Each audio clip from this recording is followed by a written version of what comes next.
Hey everyone, Jeremy Bennett here. Let's look at how powerful your mind is. Let's compare your mind to the most sophisticated man-made device ever created, the computer.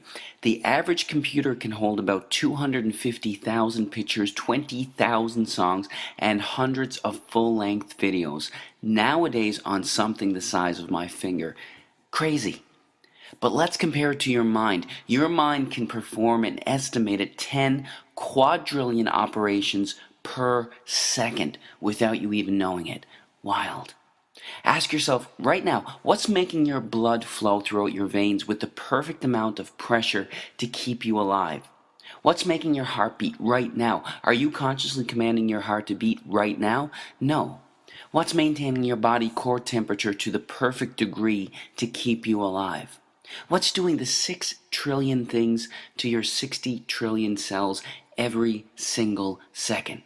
It's something called your subconscious mind. This is the powerhouse to who you are.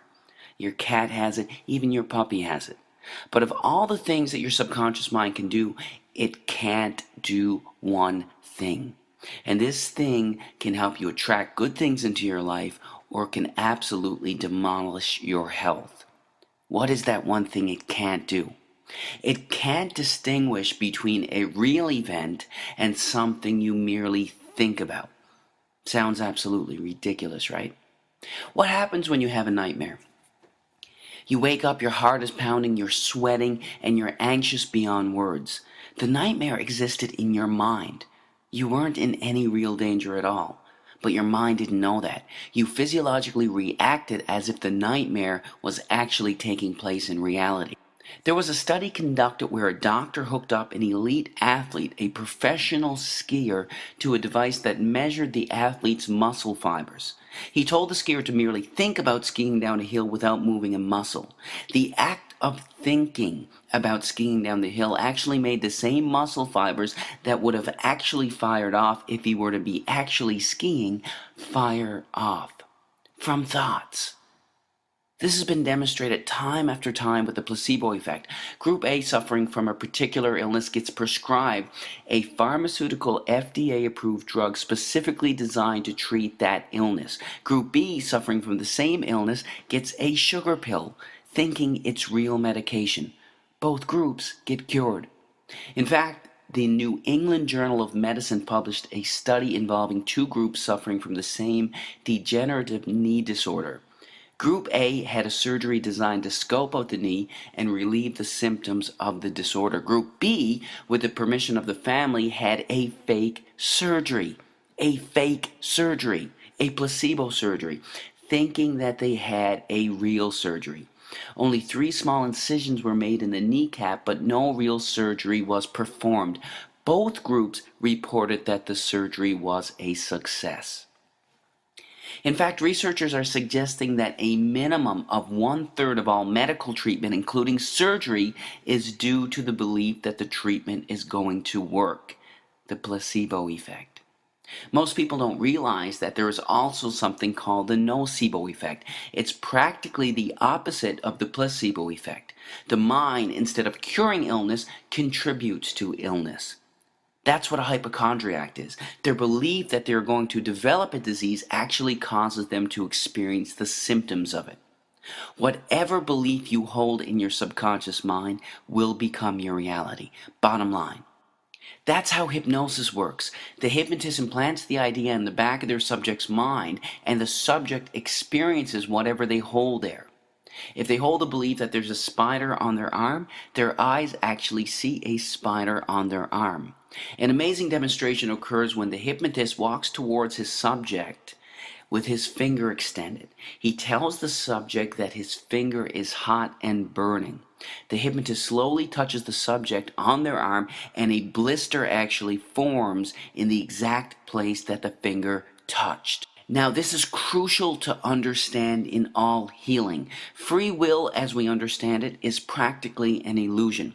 In fact, 2 to 4% of the time, you decide what you want to do. You actually make the decision. 96 to 98% of the time, you don't. You're on autopilot.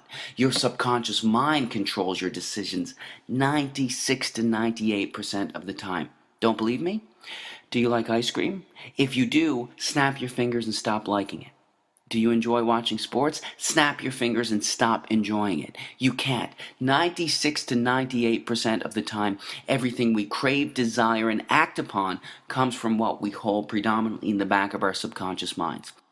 Whatever we hold predominantly in the back of our subconscious minds, we are attracted to in life. What happens when you buy a new car? It's the only car you see on the road for the next 2.5 weeks. You saw those cars before you bought your car, but why didn't they stand out to you?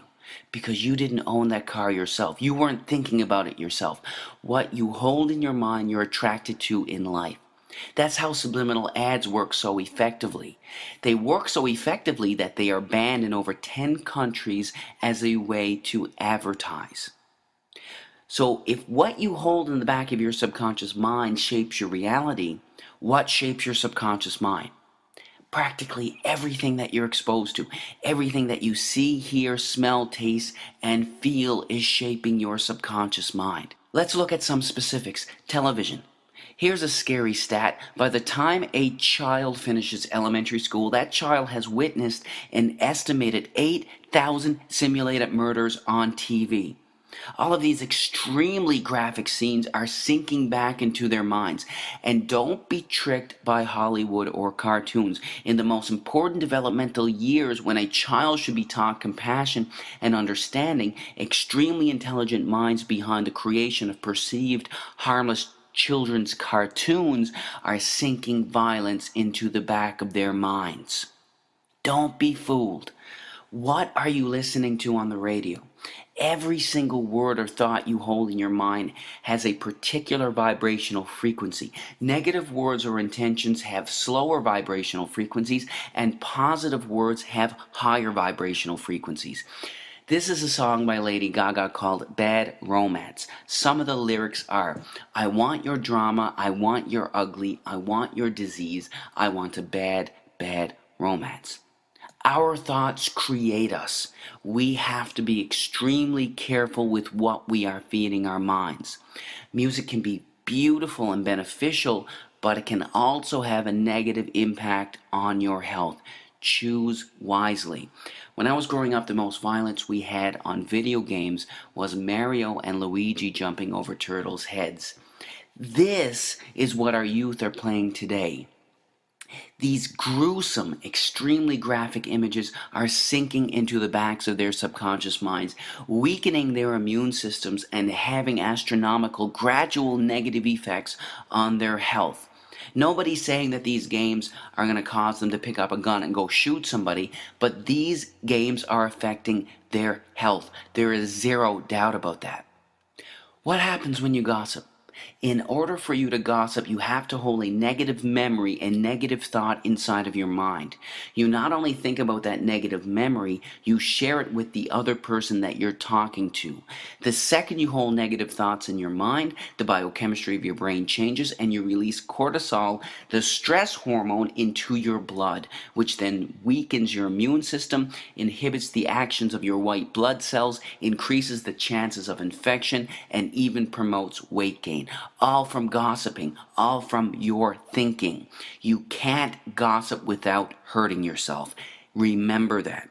But of everything you can expose yourself to, there is nothing more important than the thoughts you hold in your mind. We have on average 60,000 thoughts a day. And the reality is, not only are most of these thoughts the same thoughts we had yesterday, but they are negative thoughts, either dwelling on something bad in the past or fearing something that could potentially happen in the future. The second we have these negative thoughts, the second we release cortisol, the stress hormone, into our blood. Our thoughts create us. Most people believe that situations cause them anxiety, stress, or cause them to be depressed. The reality is this: there is absolutely no situation in the entire universe that can cause someone to experience anxiety. None. It's your psychological reaction to the situation that can cause you to experience anxiety, not the situation itself. This is crucial to understand. Why is it that when one person skydives, their brain releases endorphins, the good feeling chemical, into their blood, while releasing cortisol into another's? It's the same situation. How can the company of one person cause excitement in one person while making another person stressed? It's because it's never the situation that causes anyone to experience anxiety, but their reaction to it. You create your anxiety, not a situation. When you truly fundamentally understand this truth, that's when you realize that you control your anxiety, not a situation. It's one of the most liberating feelings you can ever experience. If you create it, you can take it away. Your thoughts control your life. You are the creator of your everything. Choose your thoughts wisely. God bless.